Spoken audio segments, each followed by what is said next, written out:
Gah pak rumah pula lagak nenek Rajalul Khufas. Tapi bila mana arti daripada Rajalul Khufas, kasemantung agama. Hai orang-orang yang beriman, jagalah dirimu dan keluargamu daripada api 10.000 tahun akan diazab oleh Allah dalam neraka. Itu hanya sehelai rambut. Assalamualaikum warahmatullahi wabarakatuh.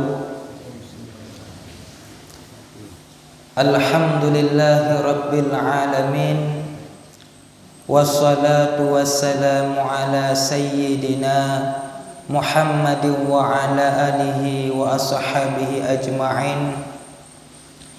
Allahumma allimna ma jahilna wa zakkirna ma nasina wa fahimna ma lam nafham.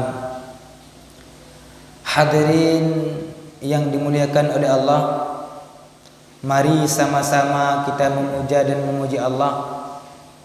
Pada subuh yang berbahagia ini, Allah telah memberikan kesempatan, kesehatan serta taufik dan hidayahnya yang luar biasa dengan tanamkan rasa cinta dan rasa ketakwaan kitanya kepada Allah.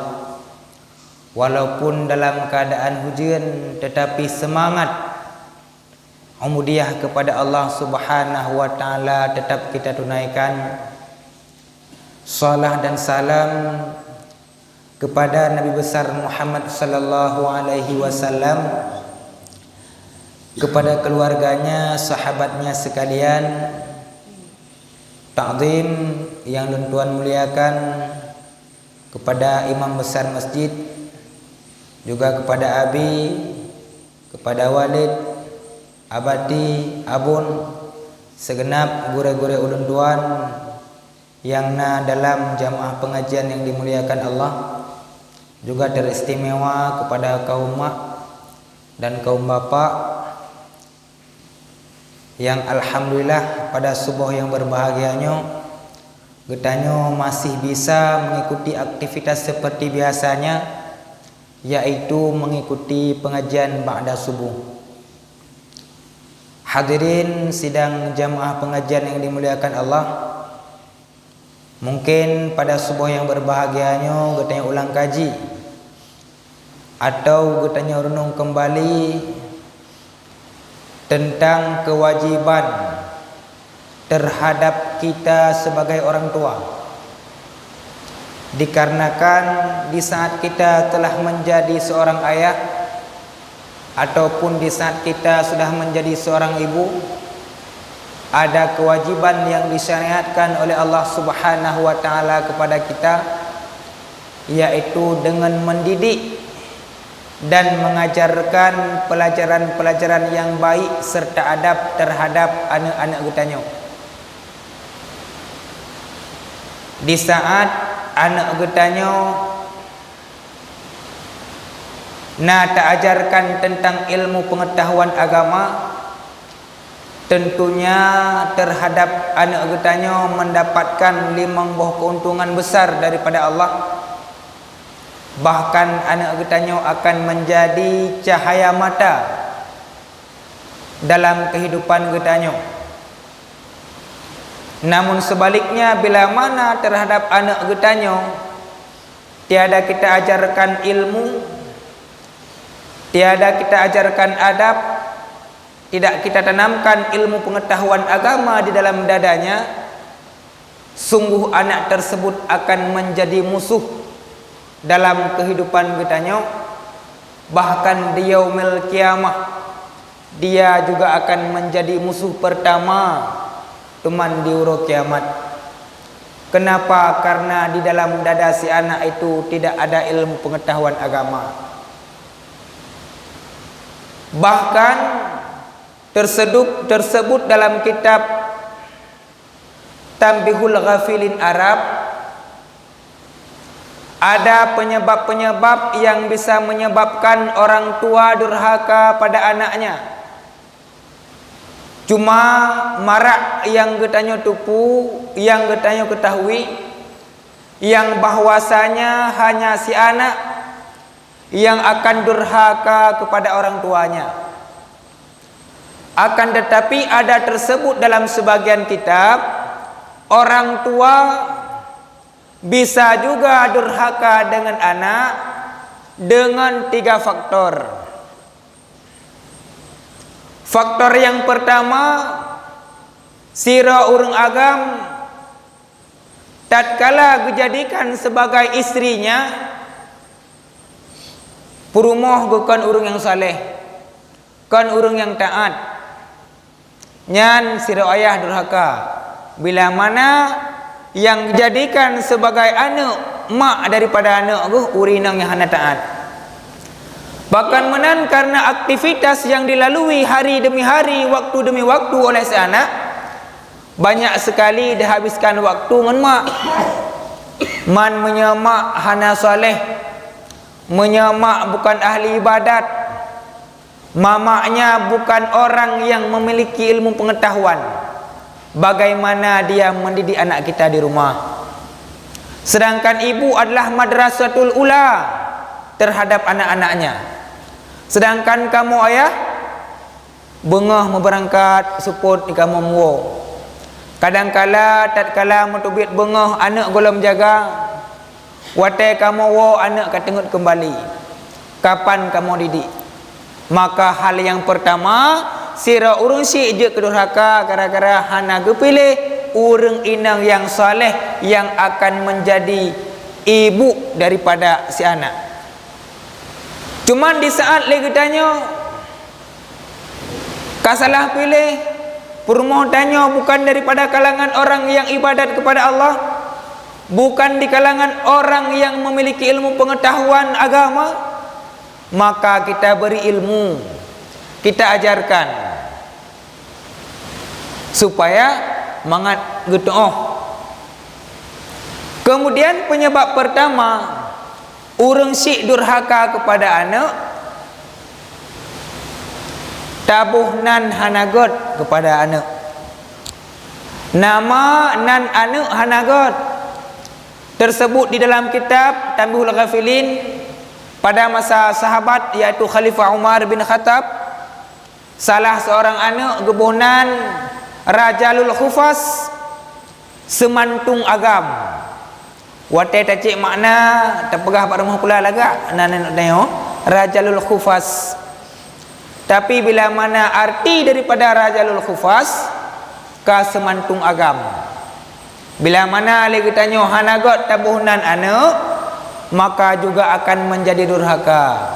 So, ayah dan ibunya.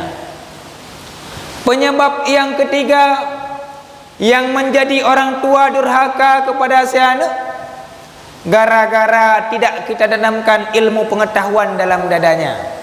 Nyanjut kedurhaka kita bertanya ngan gara-gara hana tabri ilmu pengetahuan, hana tak entat udaya, hana tayu sembayang, nyanjut kedurhaka.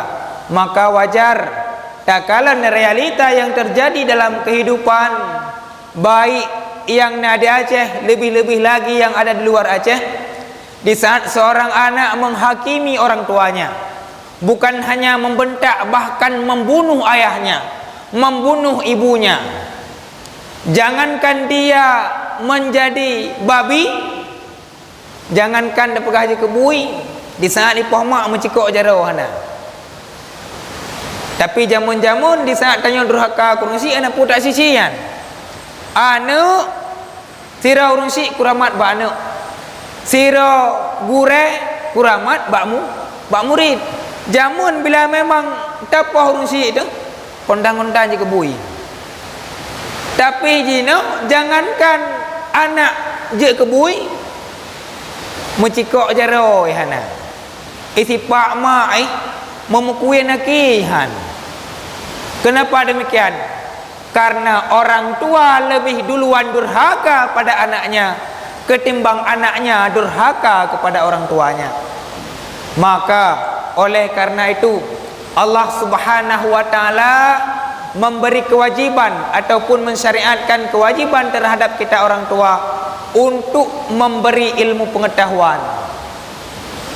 Dan kepada mak umi di rumah bek sagai-sagai ne putubit kata-kata kasar kana kabatat kaku batat bek sagai-sagai ne kun anak kurang aja. Sering kita tanya bik-bik tak boleh ke juju, bik-bik tak batat ke hanjuk menan mi batat ubai batat cutiat kaku cutiat di saat tak cutiat takap ego-ego bik-bik tak mentua kana hai sabai-sabai tak mentua makin ni pubatak dra Allah jalan ulama pakai menan dra ni. Kenapa? Karena doa ibu ijabah. Doa seorang ibu ijabah makbul diterima oleh Allah Subhanahu wa taala. Maka baik sampai terucap kata-kata yang hana elok, baik sampai terucap kata-kata yang hana jerah terhadap anak kita tanya. Makanya harus kita ketahui dan harus kita perhatikan dalam berumah tangga. Begitu pula seorang ayah. Allah Subhanahu wa taala berfirman, "Ya ayyuhallazina amanu qu anfusakum wa ahlikum nara." Hai orang-orang yang beriman, jagalah dirimu dan keluargamu daripada api neraka. Guyu jaga dro. Guyu jaga keluarga dro di rumah daripada api neraka. Tersebut di dalam kitab tafsir Al-Manar. Pemahaman ayat tersebut, jagalah dirimu dan keluargamu, yaitu perintahkan kepada keluargamu apa yang Allah perintahkan kepadamu. Allah Ta'ala perintahkan kepada kitanya menuntut ilmu, maka kita perintahkan menuntut ilmu kepada anak dan isteri di rumah. Allah Subhanahu wa taala memerintahkan salat kepada kitanya. Juga kitanya perintahkan sembahyang kepada anak. Kitanya perintahkan sembahyang kepada perumah. Allah Subhanahu wa taala jaga aurat. Kitanya orang agama. Juga tatam anak kitanya, perumah kitanya baik sampai terbuka aurat. Kenapa? Karena efek daripada buka aurat yang menjadi salah siapa? Kita sebagai kepada keluarga.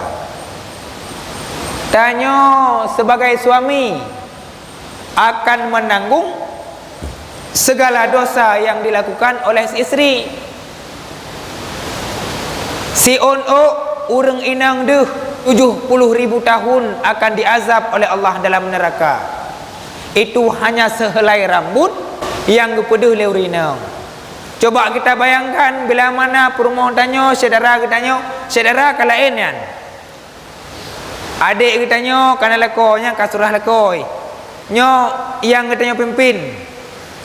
Na perumah na anak dara dua leheboh di rumah. Nyan si ono ipeduh le perumah, si ono ipeduh le anak 70.000 tahun akan dihisap, akan diazab, iaitu ayah. Coba kita bayangkan mi ada peduh buku lain.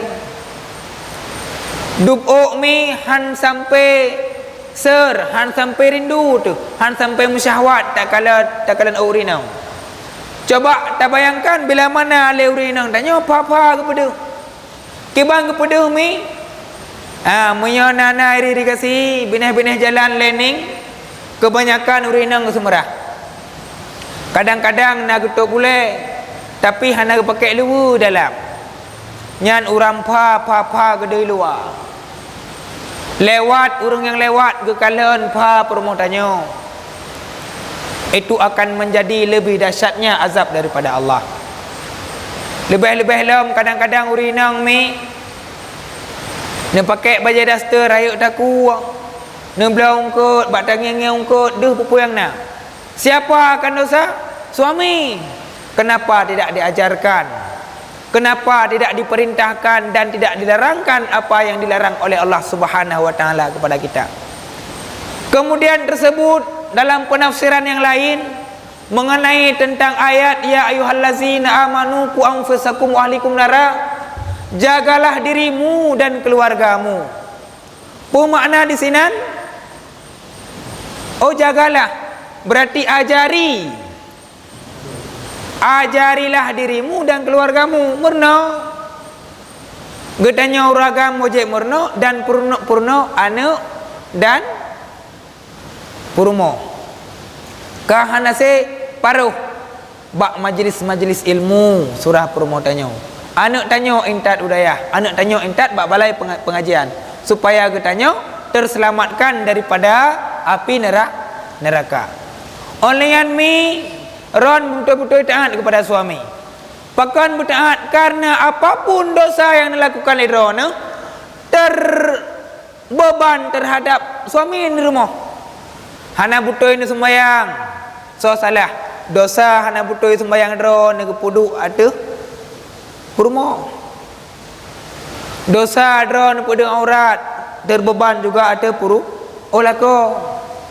Apapun dosa yang ron lakukan bandung-bandung kamu ragam yang masalah, maka benar jaga ron, benar perjumat ron untuk hadiri majlis ilmu.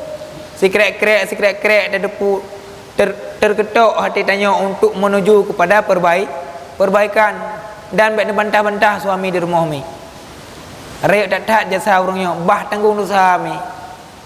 Mandi saat dosa ron kaki tanggung lelako puron hanam dosa tetap. Kamu raga mampu dosa hana mampu banun ron. Kamu hana sembahyang, kamu sendiri yang tanggung. Tapi ron hana sembahyang, siapa yang menanggungnya? Kami suami. Ya, menan.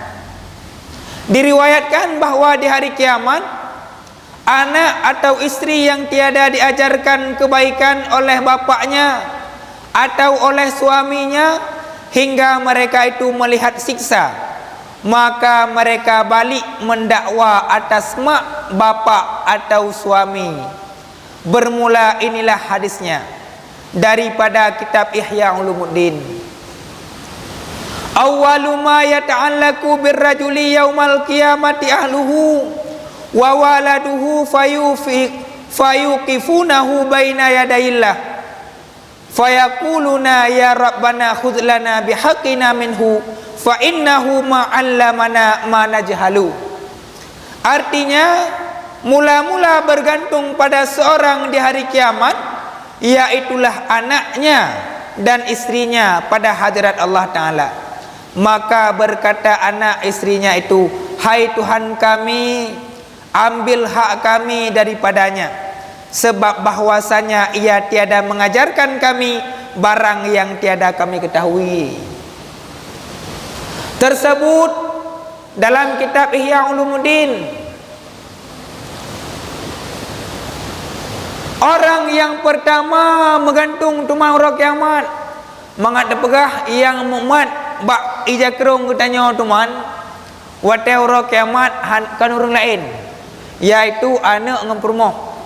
Di saat Allah Ta'ala katanya, hai urinang hai roku kasumbayang jemot, tapi Fatihah hana butoi, rukun dan syarat sembahyang salah. Ya ban kalengan gukun le urinang. Ya Allah ya Rabbi, jangan engkau ambil hak kami pada diri kami, tapi ambillah hak kami padanya. Makna padanya? Pada ayah surah anak, pada suami surah istri. Putra guyu cok penan ini kebahaya. Di saat kita tanya pakon menan, guyu tanya bak lako, karena lako tidak pernah mengajarkan apa yang tidak kami ketahui. Maka kami urung drone berjemaat, dan perihal menuntut ilmunya luar biasa. So berat penting menuntut ilmu dengan sembahyang, berat tetap penting menuntut ilmu. Kebanjaran sembahyang mana ilmu? Maka hal yang pertama terpersiapkan ilmu. Bahkan mi urung syilun sekalian, perihal menuntut ilmu sang-sang tidak butuh kepada keikhlasan. Jakbut anak pihak ikhlas tetap diberi pahala oleh Allah. Jakbut tidak membutuhkan kepada keikhlasan. Jakbut hana meceh kepada jak hana mangat. Tetap di saat kita telah menghadiri majlis ilmu, luar biasa pahala yang disediakan oleh Allah Subhanahu wa taala kepada kitanya. Sembahyang jumat, baca Al-Quran yakin. Nyan sortir oleh Allah. Ne pegat penyaringan, butoi dah baca Quran beri pahala oleh Allah. Butoi dah sembahyang beri pahala oleh Allah. Namun di saat kita hadir dalam majlis ilmu, baik ikhlas ataupun tidak ikhlas, baik jeut tu atau hanjeut, baik nak tak amalkan nak tak amalkan, luar biasa pahala yang diberi Allah. Dia tak dapat pahala. Karena talabul ilmi fariidatun ala kulli muslimin wal muslimat. Talab tuntut paksa. Ayah hai lung duk le daya pakon i kuto jamak tak le sakit kusiaat oh kawo juga deh hana paksa kiban cip paksa mek kawo ka sakit ka ku sakit ka deuk ka ku deuk yang rumah baik putra perlepeng cek 4 100 200 cek 100 ju yang rumah baik kawo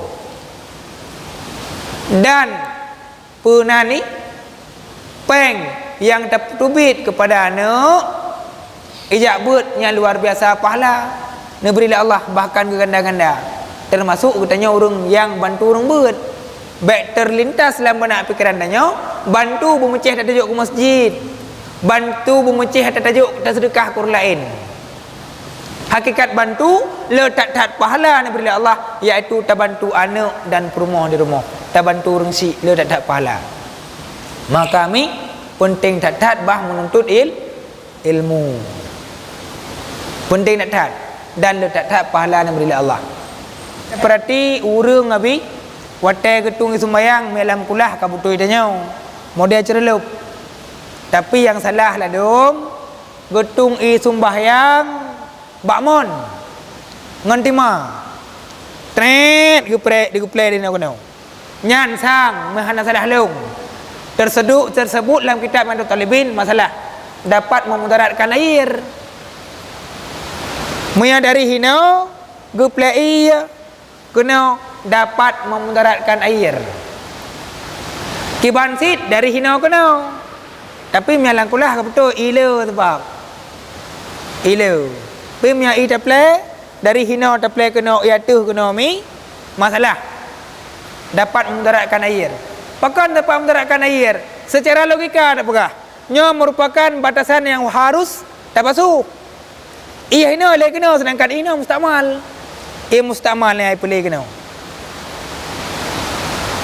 maka ji dapat memudaratkan air sehingga dalam ayat kata basuhlah wajah-wajah kamu dan basuhlah tangan-tangan kamu hingga siku-siku kamu dari tangan sampai siku dan basuhlah kaki-kaki kamu hingga mata kaki kaki yomi hingga mata kaki berarti kita tung sembahyang dari hina kena mama hana tabun kaku lagi je draw dah ju menakulah alhamdulillah mantuk kadang-kadang tiga-tiga betul udah dijak kena masjid nak jemaah pakai dak iya tak cerlup ke dia dalam dari hina betul langkulah